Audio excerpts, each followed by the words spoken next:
So my goals first for wellness is no sugar, no coffee. She drinks I her coffee. really Hello and welcome to the Catching Up podcast with Ananya and Katrina, two college friends who are doing their best to keep catching up while pursuing their goals and dreams.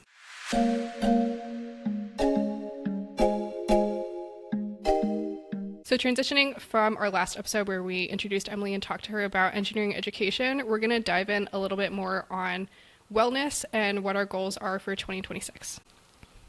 Ananya, do you want to start us off by sharing a little bit about what your 2026 goals are? So my goals first for wellness is no sugar, no coffee.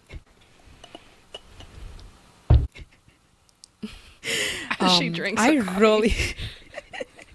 I really want to work on my diet, and I eat a lot of sugar. So I want to cut down on sugar and be very consistent with working out. So kind of taking care of my health is my priority for 2026. What about you, Emily?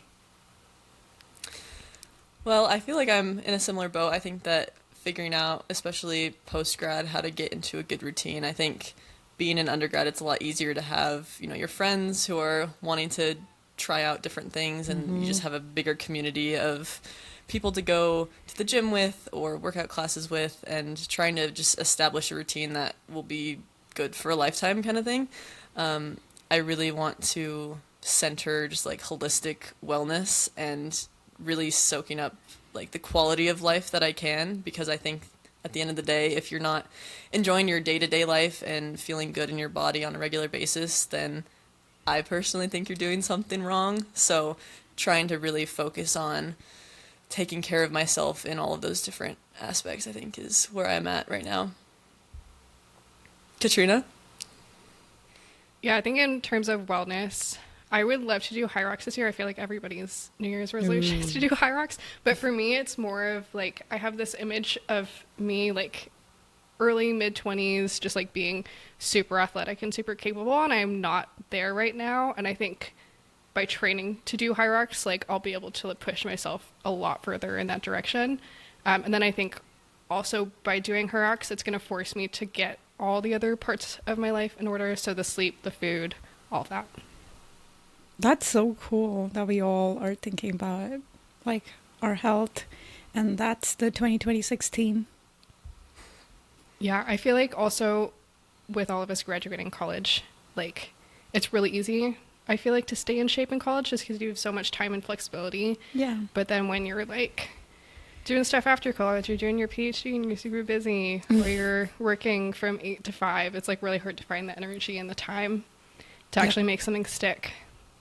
Yep. Yesterday only I asked for a standing desk. I'm like, I cannot sit for that long. That's not healthy for me. That's So good. And I feel like there's such a difference between like the struggles of like being a student, especially I would say like in graduate school versus like being in corporate America, because like as a student, your time is a little bit more flexible, but I feel like that also means that you can fill your time with work or with whatever you decide to fill your time with, and you can like lose track of that pretty easily. But then I feel like with corporate America, I can't imagine like coming home from an 8-hour workday and still feeling like the motivation to like I have this time, but I feel like it's also got to be really hard to be like, okay, this is what I want to like do in the limited time that I have after work, when you're already like tired, but you might not have necessarily like worked yourself physically. But it's, I don't know, I can't imagine. It seems like there's two difficulties and like ways to see the challenge. Yeah, I feel like with corporate, like willpower is what gets you to work out, and a lot of times willpower is gone after 8 hours of work. I have no willpower at all. My mom's like, why don't you just go out for a walk? And I'm like, I just can't. And so on days when I'm working long, like I don't even like go for a walk or anything. Like there's no physical activity. My Apple Watch is just shocked. Yeah, I think something that I've noticed is the easiest way to like stay in shape is to work out when you don't feel like you're working out. So like for me it's playing pickleball. Like when I go play pickleball, I feel like I'm just having fun with friends and I'm not like going to like burn calories or like to like reach a certain like physical goal as much as I am just like this is a fun thing to do.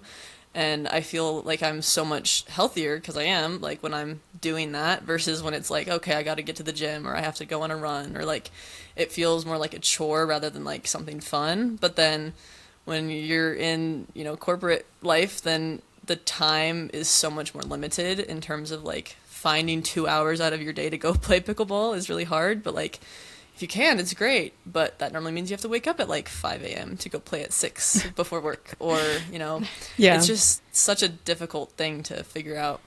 Yeah. Do you play pickleball every day? I used to. I'm kind of running into a similar thing where it's like when you get into the routine of life, it's hard to like find a chunk where it's like, I think that it's easy to get almost tunnel vision with like school. It's like, oh, I have like this huge assignment due. I can't waste time. But that often ends up just like me procrastinating what I actually want to do. And then I just sit. A big thing for me is I'm trying to limit like I on my 2026 bingo card, one of the squares is don't download TikTok. So Oh my God, I need to delete it. yeah, so like that's a really easy way to just like suck time from yourself and not realize it. So for me, like at least doing something a little bit more productive than scrolling is better, Yeah. but I find myself having chunks of time where it's like, oh, if I would have just planned a little bit, I could have gone and played pickleball and like, you know, burn a lot of calories and like you stay in good aerobic shape and it's all like really positive, but it takes just that little extra like coordinating that can sometimes derail very quickly when you're stressed. Yeah. And do you have like access to the court or like do you pay a subscription? How does it work like? I pay a hefty pickler Yeah. membership fee, so which definitely like it kind of helps because it's like, you know, it's over $100 a month, which is something that I very strategically had to like work into my grad school budget. So it very much feels like a waste if I'm not going consistently. But I mean, over the summer I was going pretty much every day, like at minimum 6 days a week, and a couple of those days I'd play twice a day. So I would like average over 2 hours of pickleball a day. And It's it didn't worth feel it. like I was working out, but I was in really good shape just by doing that. And so to me, with getting healthy physically, at least with like physical activity, I think the cheat code for me is just like pretending like you're not working out and like doing something just naturally active, which can be hard to find. I'm I think gonna maybe I need try to find invest in something. a membership somewhere because, like, right now I only have my apartment gym and then like the gym I have at my office. But if I had a financial incentive to not waste, I don't think it always works out because I have friends who like pay for gym and never go. really, Yeah. I know that's how they make their money. I think the biggest thing is just finding something that you genuinely enjoy, which I think is something that everyone says and it's so easy to just like dismiss, but like if you're not enjoying your workouts, it's not going to be sustainable because it's going to feel like a chore. So I don't know whether it's like because like I liked doing spin classes, I found those to be fun, or like whatever activity it is that you genuinely just reach flow state in where you're not thinking about, oh, this is a workout and you're just having fun. I think that's where it's actually worth investing in. Because if you're just going to like invest for the sake of like having a sunk cost that you have to like grapple with, I think that that's a little bit scary to deal with. Yeah. Yeah. I feel like also for me, the thing I miss about like being active and fit in college is a lot of it was really tied to community. And like you would go to the gym and you would know like everybody at the gym. But now like when you're in a different place with different people, it's like that part is just like taken out, and like the motivation from that is also taken away. Yeah, definitely having like a workout buddy makes a big difference. I mean, like my boyfriend and I like go lift every day together practically, and if he didn't go so consistently, I just know that I wouldn't. But it's like it's fun being with a buddy, and that's like why I go, is because it's like, oh, this is like a fun activity to do. It's not like, oh, I have to work out. So it's hard. And Anya, it's too bad we're not in the same place because then we could force each other. I always told you I'll come to the gym with you, but I never did. You never did. I don't know what I was doing, but I don't think I like going to the gym that much because I don't think I enjoy just like the pressure of it and that I'm doing it. Like I also need to find something that I really enjoy and where I don't feel like I'm actually working out. But it's definitely a process. I don't like running. I have asthma and like I don't like running. That I know for sure. I don't like biking. It's just so painful sometimes, but I'm figuring out like doing it all is helping me figure out like what I don't like. So I hope I'll reach one day where I love actually doing something. Well, yeah, and I feel like just yeah, experimenting, whether that's like I've heard like dance classes can be really fun or like Yep. Yep, that's for me. just like different like unconventional ways where it's like cuz to me something that in my personal experience like when you run or like you try to do like a workout activity, Yeah. oftentimes you're not burning as many calories as you think you are and like the effort that you're putting in typically isn't like what you're getting out of it. Like when you run, you increase your hunger hormones, and so then you're hungry throughout the day and you end up eating more calories than you want to, which then kind of offsets your progress often. And so I think that like that zone 2, like anything that is, you know, just getting your heart rate elevated and you can do it for a long time without like getting bored or like thinking about it being work like exercise, I think that's the biggest cheat code, but it's hard to find. You know what? I'm gonna look for dance classes. Bingo. I love Yeah. dancing. Because I mean, like, it's worth the investment if it's something Yeah. that you like to do and you can like meet people and like I don't know. I think there are different ways to look at it, but that's my take. Yep. No, you're absolutely right. And I feel like everyone should figure that out because I feel like every time I'm doing something that I really enjoy, where my body's like actively moving, it makes me really happy. And like every time I'm sad, if I do it, like it kind of does something with the hormones, but I feel happier. Yeah, and I think that there's so much connection between like physical health and mental health because like Yeah. when you are moving and you know you're getting out of breath and your heart rate's elevated, like I think that that just kind of helps reset your system and it's so much easier to just be happy and like get the endorphins and that can just like stabilize the mental side too. So it's kind of like I feel like anytime that I don't prioritize at least moving once a day, then like everything else kind of goes to crap. So I feel like sometimes like my brain just overworks itself and so it's so important just put a pause so that it stops thinking and somehow like that high like that intense activity helps the brain pause, which is so good. Yeah, I feel like getting out of your head and like into your body Yeah. is really helpful. I was gonna say something similar. Like, I feel like whenever I do work out and like at the end of the day, if I'm super tired from work, I come home and work out. Like, I feel like it just like clears everything a little bit, and like taking, like you said, like taking all that mental energy and like turning it off. I feel like your brain and your body have different like energy reservoirs, but you can trick yourself otherwise. Like if you're mentally tired, that doesn't mean that you're physically tired, but you might convince yourself that you're just overall tired, and then you can actually like miss out on like recharging your mental storage or your mental. Okay, am I making any sense? No, like, that is so amazing. Are you physically like tired if you or come home mentally from work, tired? yeah, like when you come home from work, you might be mentally tired. But if you just let your body like think that you're overall tired, then you miss the opportunity to maybe exhaust yourself physically, which to me recharges my mental like capacity. So I think that it's so easy to be like, I'm tired, but you should ask yourself which kind of tired you are. Because same thing goes for like if you're physically tired, like, you know, maybe you're like fatigued, like need a nap. If you just take a quick nap, then your mental can like recharge and rebalance. Like, I don't know. I think that it's important to like isolate the two a little bit. Wow. I think it's a really good way Yeah. to look at it because I feel like that is the case. Like, I might be exhausted from work, and I am tired, but like I could actually go run and feel better like all over than just like sitting on the couch and scrolling. Yeah, for sure.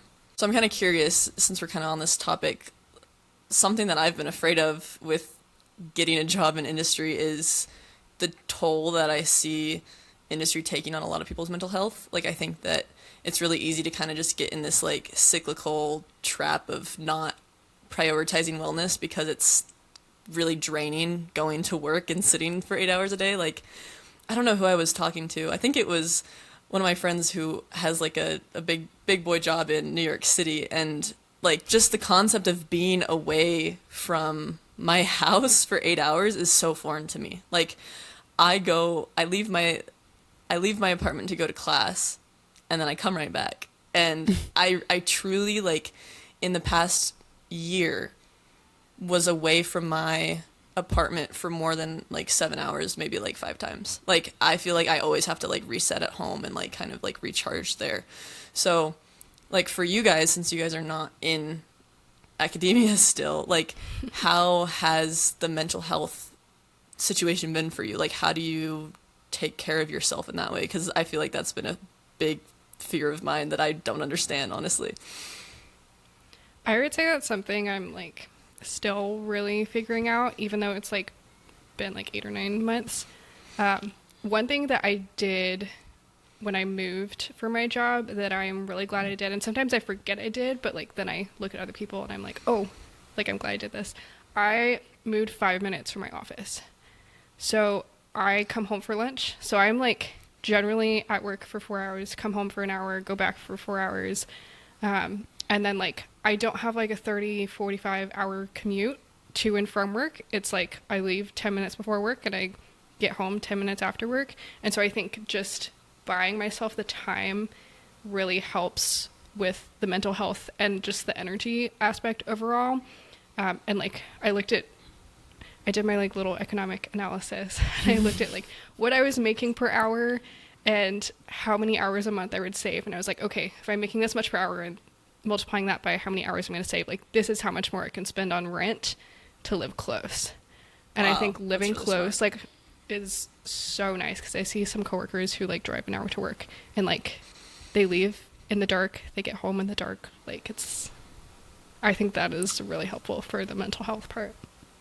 That's actually so huge because I think that's something that a lot of people can't do. Like their office is in an area where they just like don't want to live, and so they end up choosing the commute. And I feel like a lot of people don't even consider the cost of the commute because, I mean, you don't even get into the like safety of it. Like you just up your chances of getting in an accident by commuting that long, honestly, which I think about all the time. But just the like sheer time that you buy yourself is huge. That would make me a little bit of a happier camper if I got to go home for lunch, honestly. Yeah, I think it has definitely helped. What about you, Ananya?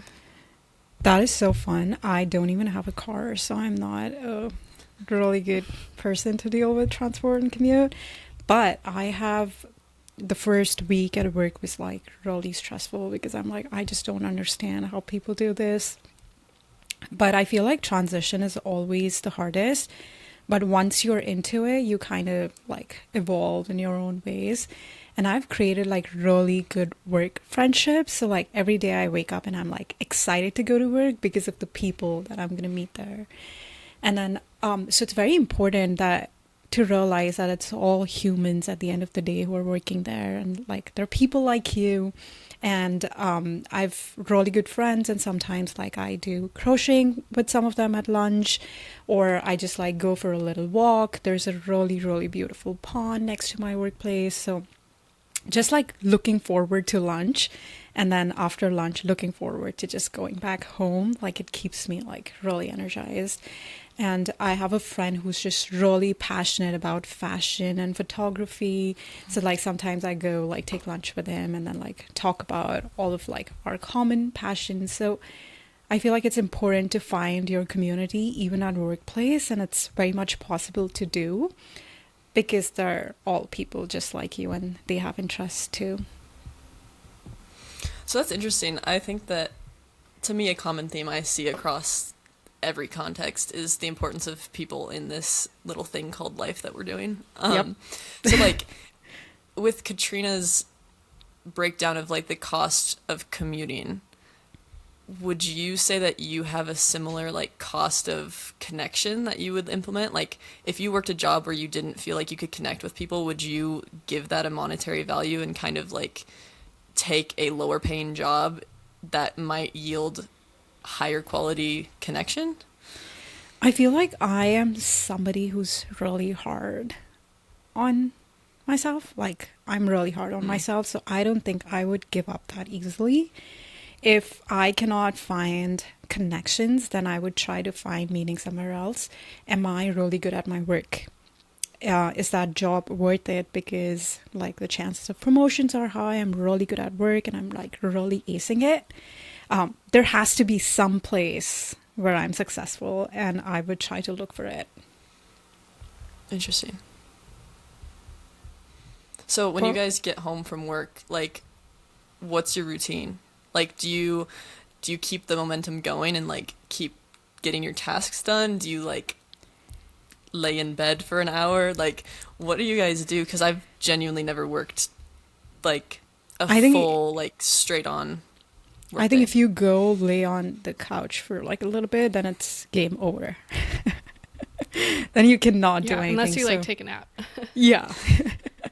And then if you take a nap, like you need to go back to sleep on time too. So like it kind of disturbs the schedule. Do you take naps, Katrina? Sometimes I think naps are helpful if I don't have the energy. Like if I want to go work out or go run and I don't have the energy to do it right after work, sometimes like taking a nap is helpful. Usually what I do is I just like get home and make dinner and eat something.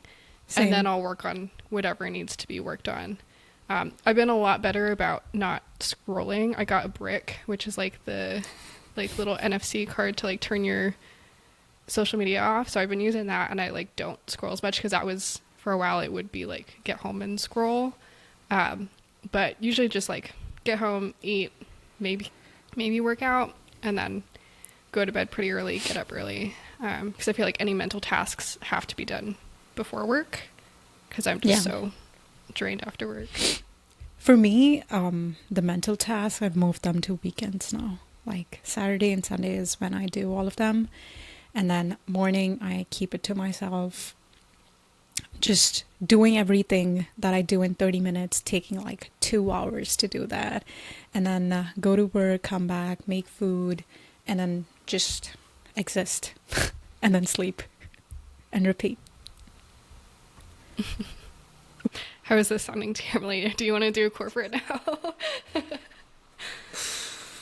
Well, yeah, I feel like, I mean, I think that whatever path you guys want is awesome, and I don't think that there's a right answer. But for me, a big reason that I, well, a big reason that I kind of wanted to stay in academia, at least for now, is to kind of have more flexibility. Like, I mean, I'm definitely still operating in the, you know, I have assignments done, I have exams to study for, and those are kind of non-negotiables. And depending on how well I manage my time is how well I manage my time. So there's definitely still late nights that I have that you guys don't have. Like, I mean, of course, depending on your job, you can still work overtime and be stressed when you're home and all these things. But it's such a trade-off because I can go to class and I can come home for lunch, and I do a lot of my work at home. If I need to go out, I can do my work in like the library or whatever. So it's interesting because I have more flexibility, but then it's like I have to have my systems down, and I don't know. It's such a tricky thing because I like having more control over my time, but then that's a responsibility on its own. So yeah, and I would say like I feel like I also preferred that kind of lifestyle, but just like the money that was available just like really pushed me toward corporate. Like, because I think you like have a decent setup with like kind of a job at in grad school, but I feel like a lot of people in grad school are like basically still students trying to like scrape by and like barely able to afford their little apartment. And yeah, no, I absolutely got very fortunate with my specific setup, and that was something that I tried to be as intentional as I could about with prepping for grad school. Was I wanted to make sure that I was attractive to grad programs, because I know that if you don't have the finances to survive, like, you're going to have to work an extra job to like survive grad school, even if your program is, even if you're on an assistantship. A lot of the assistantships like can't really afford you a full, like all of your living expenses.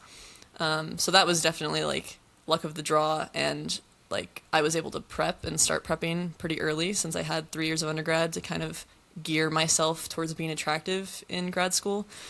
But yeah, I think I really like the freedom of my time because I find myself working with my like motivation a lot more. Like I don't feel like I just clock in, clock out and kind of like have varying levels of productivity, but if I'm like really into a certain project, I can kind of get sucked into it, and like that might mean that I'm working through, you know, regular working hours, but if I'm really into it and able to kind of be quite efficient with my time because I'm fully like sucked in, I think that that's in itself a very like valuable asset, because then when I feel like I'm not in the mood to work, then I can like really prioritize taking care of myself in other ways. So I can go on walks all the time. I can, you know, go lift, go like, honestly, this is going to sound so silly, but I will go thrifting at like 11 a.m. on a Tuesday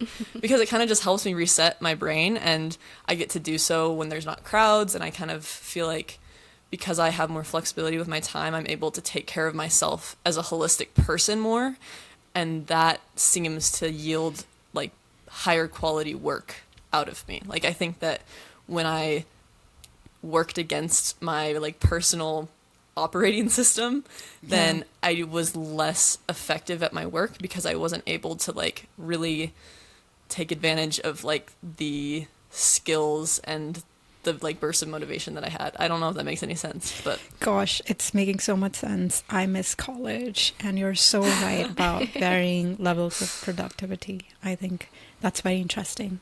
We should have a whole podcast about it. yeah, I mean, I will feel say like go ahead. I feel like I also agree with like having different times where you work better, or like you get sucked into something and like work really well in it. I would say one thing that like I'm grateful for being in corporate for is like being in school.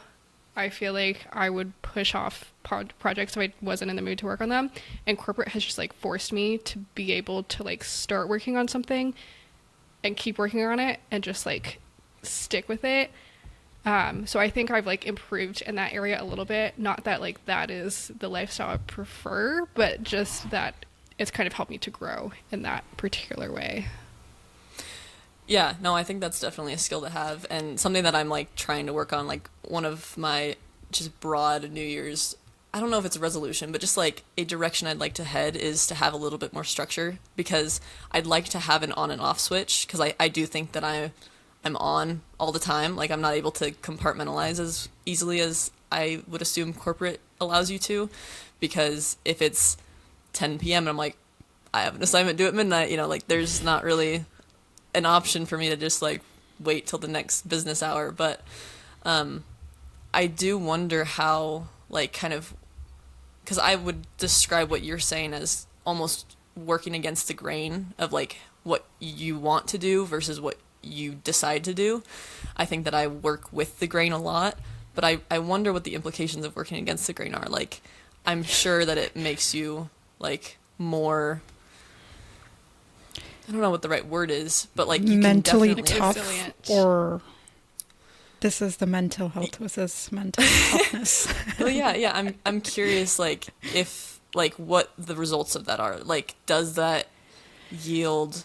Like, does that result in some of the like kind of fatigue feeling you feel after work because you've kind of fought against yourself? Is that a net positive, or like kind of like a net negative that you end up having to compensate for later? I really don't know. Like that's something that I think about all the time, because as I structure my day, I kind of go with the flow, and as long as the flow is about at the speed I want to be, like, you know, completing things, it works well for me. But in those times that I'm kind of in more of a lull, I kind of have to like step it up. And so I don't know, I think I'm going off on a tangent, but it's something that I think about a lot with like what are the implications of fighting against your like natural inclination versus kind of just going with your burst of motivation.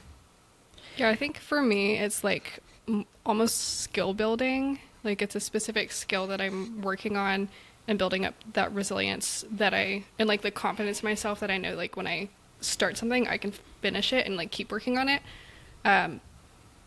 Less of like, this is the best way to work, and more of like, I know I can, like it's building that kind of like confidence basically. And I think it really also depends upon how human is your boss. Because, like, there are times I'm like, I'm not productive on this thing. Like, I just can't do it. And so I would go and ask for a different task. So, what you can do sometimes is switch between different tasks and, like, do what you feel can be more productive for you. And then also, there are times when I'm like, my boss is like, I know you all are tired today. It's been a long day. You can all just go home. Like, sometimes just that observation is really helpful, and that needs to come from your superiors that, yeah, everyone's really tired or it's been a long day. Or if he's seeing that somebody's not being productive on one of the projects, just like switch it up. And so like new things always come with new energy, and that helps me a lot. And so I feel like it definitely also depends upon your team. Yeah. No, I definitely think that, like, something that I have recognized in myself is I don't work super well sometimes at night. And I often find that if I have, like, a certain deadline to meet and I could wake up early and do it in the morning instead, I'm better off just, like, calling it a night, getting a good night's rest, and then, like, starting again fresh in the morning. Yeah. And it's interesting, like, thinking about how, like, in a 9 to 5, you kind of don't have that flexibility to like operate like that. Like you have to kind of just sit down and do your work when you need to do your work. So it's something that I think about a lot, and I'm curious how it will affect me, like in terms of once I do start a full job where you have more fixed-ish hours in academia, like what that will be like. Well, this has been a great second conversation with Emily. If you are interested in hearing more from Emily, you can go and check out her podcast on Spotify called Being Together. And with that being said, we are looking forward to catching up with you next week.